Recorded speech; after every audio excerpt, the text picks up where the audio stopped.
Esteemed colleagues, thank you for inviting me to this stress and depression management webinar. I'm honored and delighted to be here. Today, I would like to present to you the latest findings with regards to a specific subtype of abuse within intimate relationships known as narcissistic abuse. It is all the hype recently. There are millions of people discussing narcissistic abuse online, and it had penetrated the scholarly literature as well. My name is Sam Vaknin.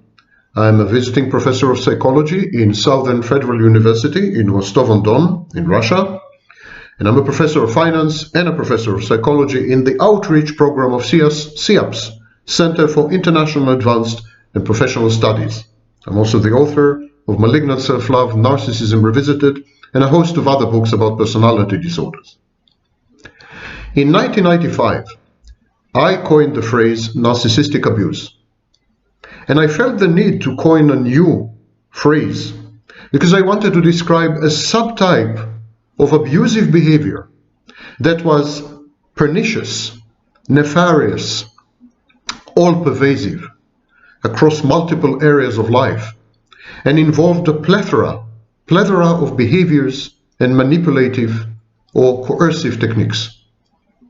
Narcissistic abuse was not like all other types of abuse. It differed from other types of abuse in its range, in its sophistication, in its duration, in its versatility, express and premeditated intention to negate and to vitiate the victim's personal autonomy, agency, self-efficacy, and ultimately well-being. And it was the only type of abuse that could be practiced either surreptitiously, under the radar, or overtly, openly. So very often narcissistic abuse masquerades in a variety of ways. It becomes gaslighting, it becomes ambient abuse. The narcissist uses other people, which I coined another phrase to describe. I called them flying monkeys. So this type of abuse co-opts, recruits an entire community to do its bidding. It's not isolated like other types of abuse where there's a one-on-one abusive interaction, rejection, humiliation, physical abuse, verbal abuse. It's an integrated network approach to abuse. Everything becomes weaponized. Everything is used against the victim. People in the victim's life, the victim's family, friends, workplace, associations, interests, hobbies, fears, hopes, priorities, wishes. Confidential information shared in moments of intimacy. This information is weaponized as well, is used against the victim at a later stage. I keep saying victim because while in the throes of narcissistic abuse, within a shared fantasy, within a shared psychotic space, the prey is immobilized. It's like these animals in nature who first inject the prey with poison, paralytic poison, nerve agent. And then the prey is immobilized. It has a freeze response. It's incapable of flight, incapable of fight. It just freezes there like a deer with the headlights. Only much later, victims can become survivors. But even then, they carry the abuse with them in a variety of ways, which is the topic of today's paper. The victims of narcissistic abuse appeared at the time when I coined the phrase and was the first to describe this type of abuse. They appear to present a clinical picture substantially different to victims of other, more pinpointed, more goal-oriented types of abuse. The victims of narcissistic abuse were more depressed, more anxious, much more disoriented, aggressive. There was defiant reactance. They took on traits and behaviors which are typical of narcissists and psychopaths defensively. They became dissociative, so they showed all kinds of dissociative symptoms such as depersonalization, derealization, or even amnesia. And all of them felt trapped. They felt trapped or hopeless. In other words, they have acquired learned helplessness, which was inculcated into them via intermittent reinforcement, via operant conditioning. They were in the throes of trauma bonding, the famous Stockholm syndrome. It was a kind of cultish shared psychosis or shared psychotic disorder, folies à deux. Repeated abuse has long-lasting, very long-lasting, pernicious and traumatic effects, such as panic attacks, hypervigilance, sleep disturbances, flashbacks, intrusive memories, suicidal ideation, and psychosomatic symptoms. All these have been amply documented over the past at least 70 years, if not 100 years. The victims experience shame, depression, anxiety, embarrassment, guilt, humiliation, abandonment, and an enhanced sense of vulnerability.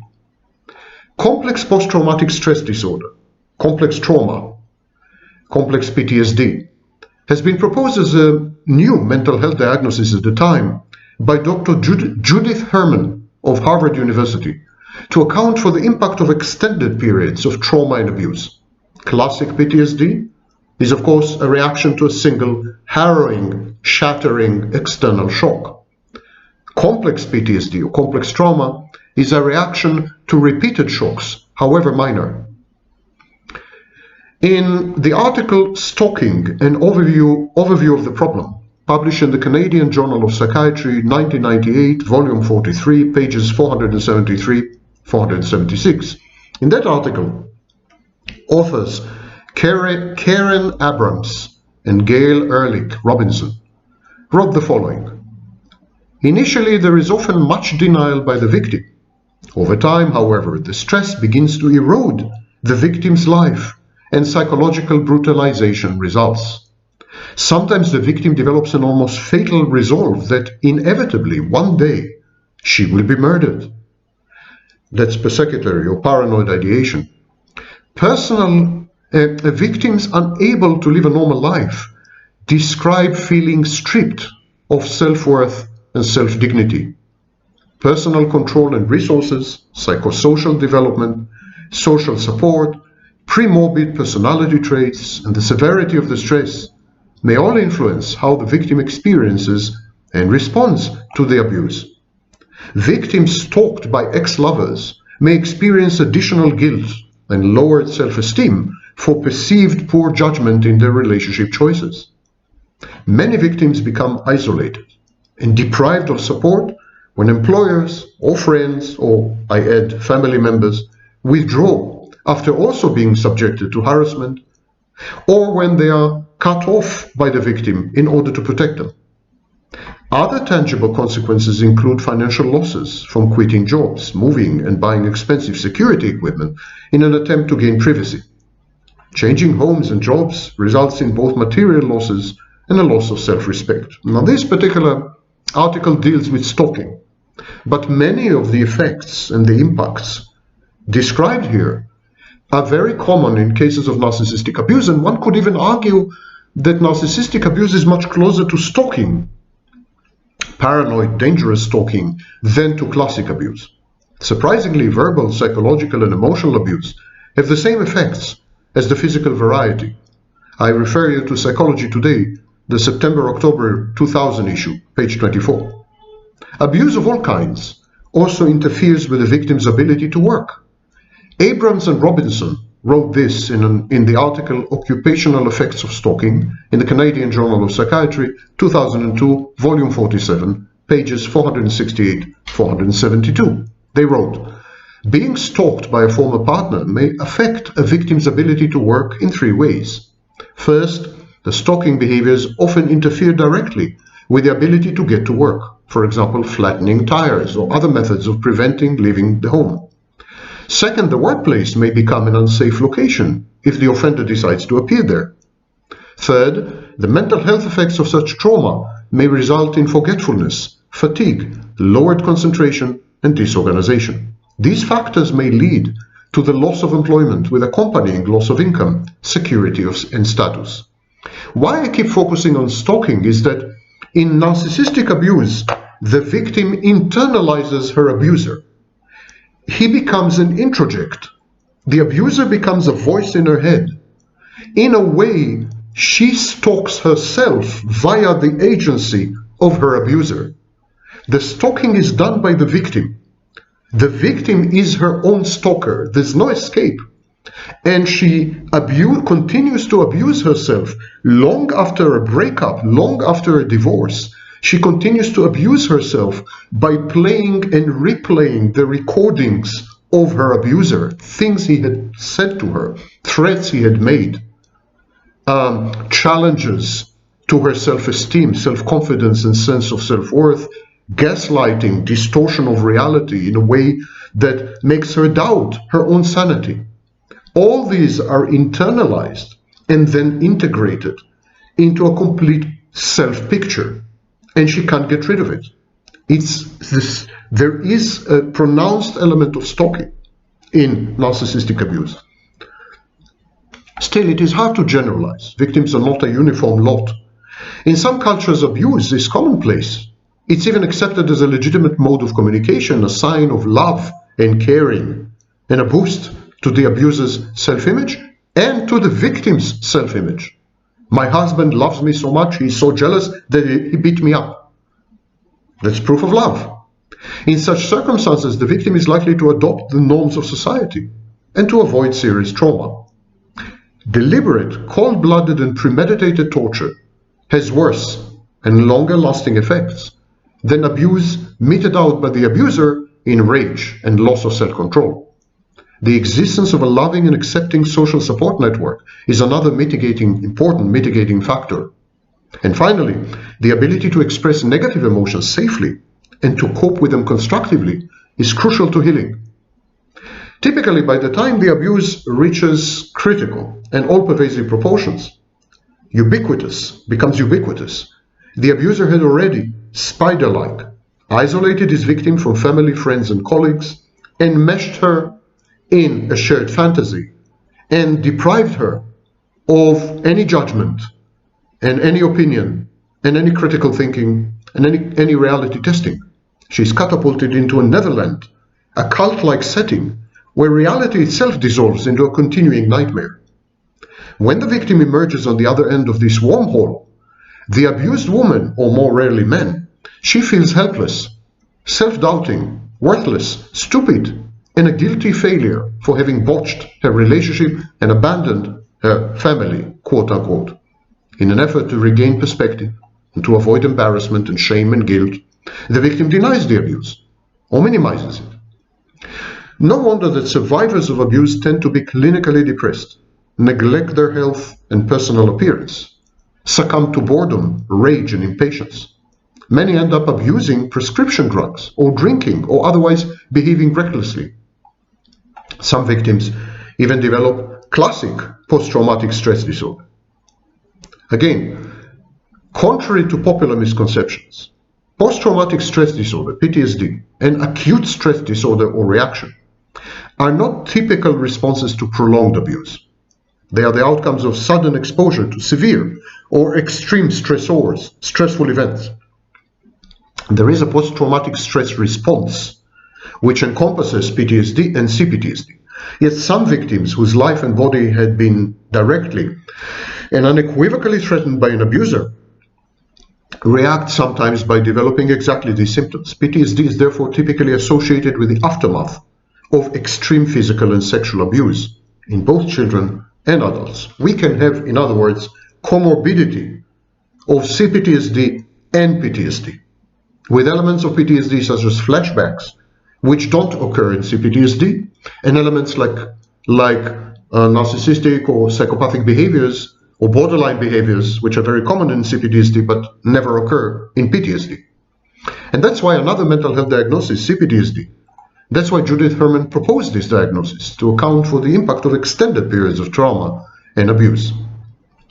One's or someone else's looming death, violation, helplessness, personal injury, impotence, powerful pain. They are sufficient to provoke the behaviors, the cognitions, and emotions that together are known as PTSD. Even learning about such mishaps may be enough to trigger massive anxiety responses. The first phase of PTSD involves incapacitating and overwhelming fear. The victim feels like she has been thrust into a nightmare or a horror movie. She is rendered helpless by her own terror. She keeps reliving the experience through recurrent and intrusive visual and auditory hallucinations, flashbacks, or dreams. In some flashbacks, the victim completely lapses into a dissociative state and physically reenacts the event while being thoroughly oblivious to her true surroundings. In an attempt to suppress this constant playback and the attendant exaggerated startle response, jumpiness, the victim tries to avoid all stimuli associated, however indirectly, with a traumatic event. Many develop full-scale phobias, like agoraphobias, claustrophobia, fear of heights, aversion of specific animals, to specific animals, objects, modes of transportation, neighborhoods, buildings, occupations, weather, and so on.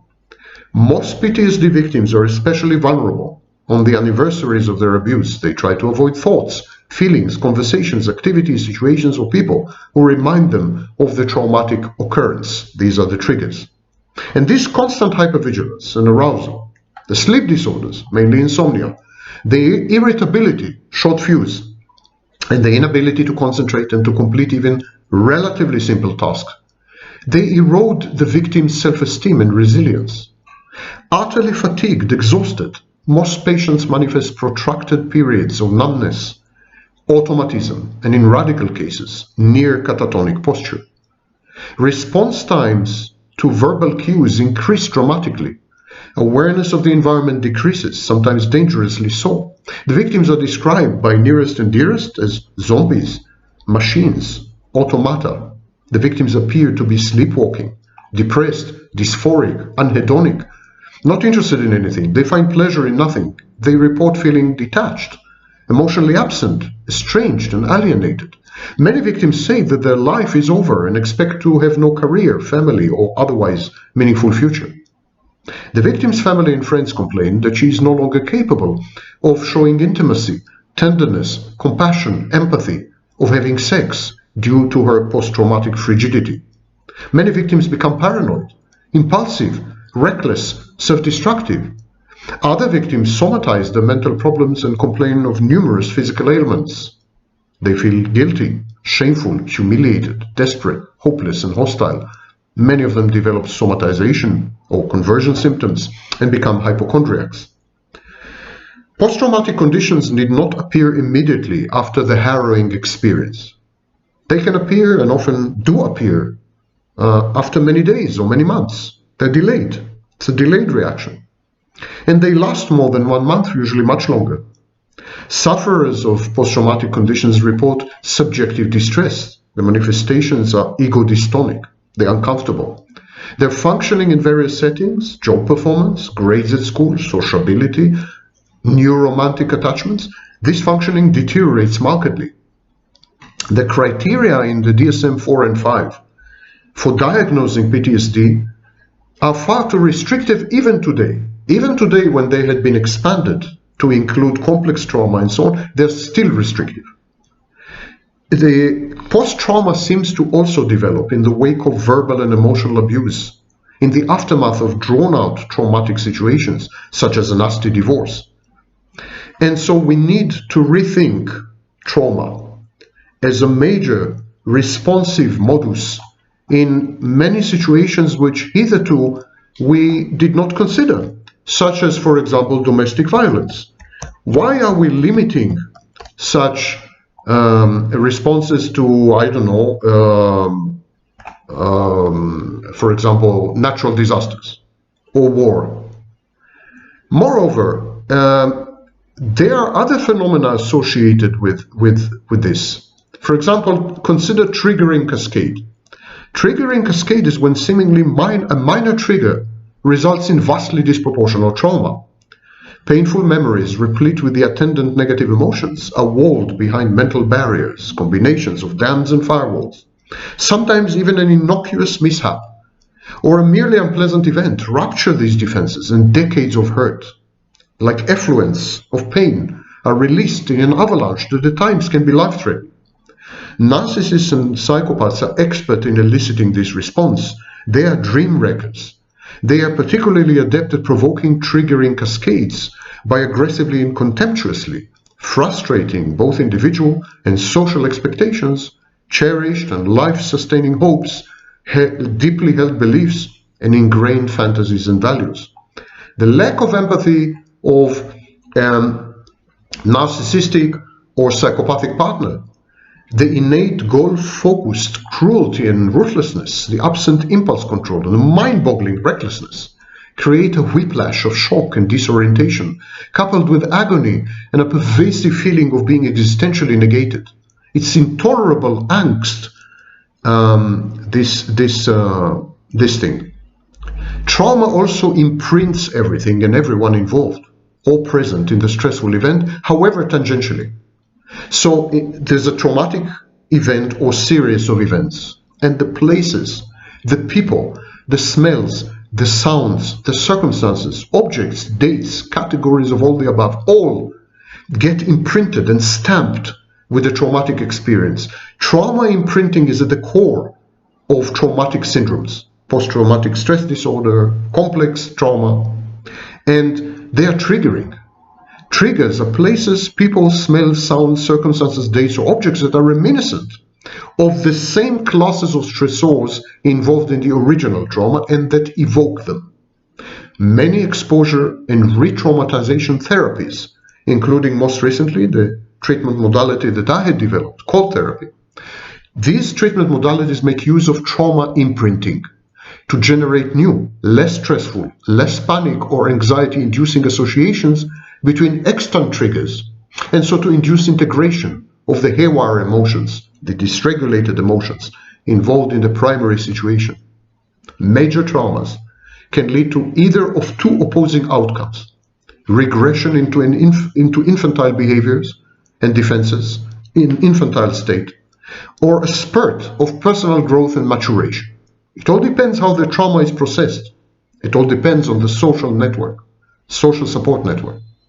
Faced with devastatingly hurtful, overwhelming and dysregulated emotions, personalities with a low level of organization, for example borderline personalities, react to trauma with decompensation, reckless acting out, even psychotic macro episodes. Major depression, suicidal ideation are very common, and in an attempt to restore a sense of safety, the individual victim regresses to an earlier, familiar, predictable, safe base phase of life.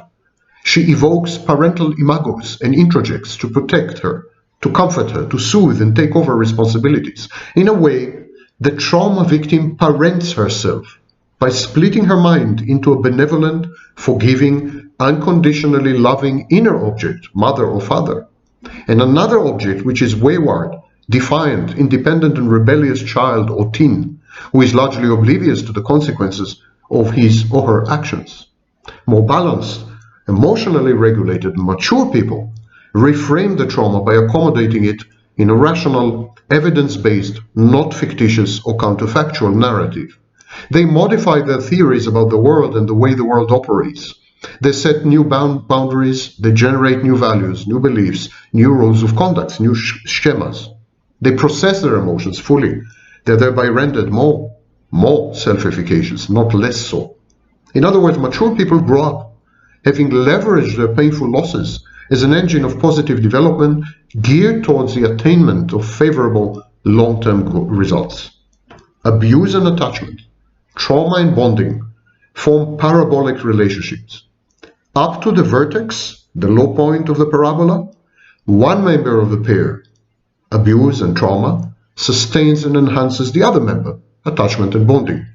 Beyond that point, the former, abuse and trauma, weakens and undermines attachment and bonding. And the exact location of the vertex depends on individual experience, on personal history, on culture, personality, social mores, peer input, expectations.